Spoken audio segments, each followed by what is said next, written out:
حافظ آصم منیر جو ان سے نا وہ بھی لگ رہا ہے کہ بہت اچھے طریقے سے کوشش کر رہے ہیں. بہت ساری غلطیاں یعنی کہ سیاسی معاملات اپنی جگہ پہ، لیکن جس حد تک بگاڑ پیدا کیا ہے نا تو وہ بہت ہی بھیانک ہے. اور یہ جب پروگرام پہ عمل درآمد ہو رہا تھا 2019 کے میرے پروگرامز دیکھیں، یعنی کہ 2025 چل رہا ہے، 2019 کے دیکھیں، اس وقت میں یہ کہتا تھا کہ باجوہ ڈاکٹرائن کا جو پروگرام ہے اس کے اندر جو نکات ہیں ان میں سے ایک نکتہ یہ بھی ہے کہ پاکستان کی فوج کو عوام کے ہاتھوں ذلیل کروانا. اور وہ بالکل آپ دیکھیں کہ 100% ہوا، اور ایسا نہیں تھا کہ ایک آدھ بار کا، ڈزنز آف ٹائم کا، اور بے شمار چیزیں کہی. اور باقاعدہ میں نے پورا جو نا بتایا ہوئے تھے کہ اتنے نکات ہیں جس کے اوپر عمل کرنا ہے، اور ایک نکتہ بھی ایسا نہیں ہے جس کے اوپر انہوں نے کوشش نہ کی ہو، ماں سوائے اس کے کہ جو ایٹمی جو ہمارے جو اپنا ٹیکنالوجی ہے اس کو سرنڈر کرنا تھا، یا اس کو فریز کرنا تھا، یا اس کو ڈیمالش کرنا تھا.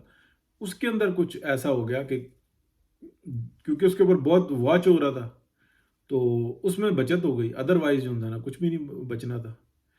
تو یہ کشمیر کا بھی دیکھ لیں، اسی طریقے سے چائنا سامنے آ گیا، وہ لداخ کے معاملے کے اندر وہ سامنے آ گیا تھا، فرنٹ پہ آ گیا تھا کہ ہم ہیں. ادروائز تو سب کچھ بیچ بٹا دیا تھا انہوں نے. تو یہ تمام چیزیں جو سی ہیں نا، یہ ایسا نہیں ہو سکتا کہ اتنے بڑی گھنونی سازش ہو اور اس کی تصدیق بھی نہ ہو. اور کس کے ساتھ برا ہو رہا تھا؟ میاں نواز شریف کے ساتھ. اصل میں تو پاکستان کے ساتھ برا ہو رہا تھا.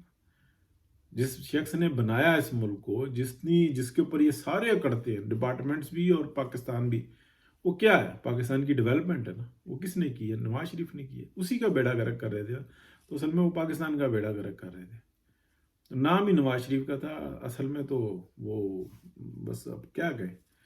تو یہ جتنی چھوٹی چھری سے یہ کام کر رہے ہیں نا، یہ کام ہوگا نہیں جب تک ڈزنز آف ٹائم. یہ بات میں نے کی ہے ماضی میں، اب میں کہہ کے نا تھوڑا سا رک گیا ہوں کہ جب تک یہ کھل کے سامنے آ گیا نہیں کہ یہ پروگرام ہم نے بنایا تھا. میاں نواز شریف کو رسوا کرنا یا ناقابل برداشت ہمارے لیے ہوا تھا. ہم نے یہ سازشیں رچی نہیں. اس میں پاکستان رگڑے میں آ گیا اور عوام رگڑے میں آ گئی. ہم معافی مانگتے ہیں، ہم اپنا معاملہ پارلیمنٹ پہ چھوڑتے ہیں. پارلیمنٹ جانے اور پاکستان کی عوام جانے، وہ جہاں کہے گی ہم وہاں پہ اسٹینڈ کریں گے. ادروائز جتنی مرضی سیاست کر لے اور بگاڑ پڑتا جائے گا. ابھی میں وہ بندہ ہوں جو بار بار کہہ رہا تھا، اور میں اکیلا نہیں، کہیں نہ کہیں سے تو سن پڑ کے ہی کہہ رہا تھا نا. تو وہ یہی تھا کہ اکانومی بس آئی ایم ڈیفالٹ سے بچا لیا. پاکستان کی عوام کی خوشحالی وہ ایک جذبے کے ساتھ آتی ہے. وہ جذبہ جو انسان نا وہ شہباز شریف صاحب میں ہے ہی نہیں. وہ نواز شریف کے اندر ہے. کبھی بہت سارے کام اس وقت میں پاکستان کے اسٹیبلشمنٹ نے نیک نیتی کے ساتھ کیے ہیں. اگر میاں نواز شریف ہوتے نا، وہ کہتے ہیں یہ نہیں کرنا، اور وہ اس لیے کہتے ہیں کہ تمہارے اور پاکستان کے حق میں بہتر نہیں ہے. شہباز شریف صاحب سے جو کہیں وہ کہتے ہیں بالکل بسم اللہ، آپ ہی ہو، دیکھ کا ڈھکن کھولو، بند کر دو، بانٹو نہ بانٹو، پکاؤ نہ پکاؤ، بس آپ ہی ہو. مجھے یہ تھا کہ میں اپنے بھائی کی سیاست پہ قبضہ کر لوں، کر لیا میں نے. بھائی میرے ساتھ ہے، ہمارے خاندانی جو سی نا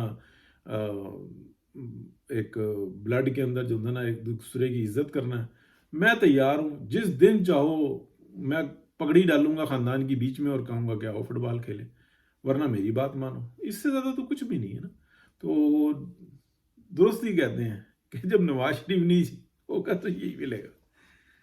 تو دعا ہے کہ جس حد تک معاملہ سنبھالا ہے نا ابھی تک شہباز شریف صاحب نے، وہ بہترین ہے. لیکن آگے جو معاملات ہوئیں گے نا، وہ ان کی کیپیسٹی سے باہر ہے. بہت سارے کام بھاگ دوڑ سے نہیں ہوتے، وہ ویژن سے ہوتے ہیں. اور جیسے ان کا ویژن ہے وہ تو ہے سرنڈر کر دو، بس جوتیاں بھی کھاؤ اور کام بھی کرو.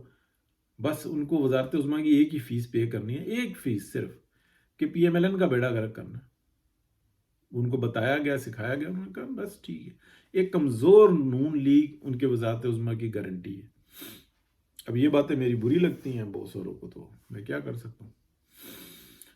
بہت شکریہ جی.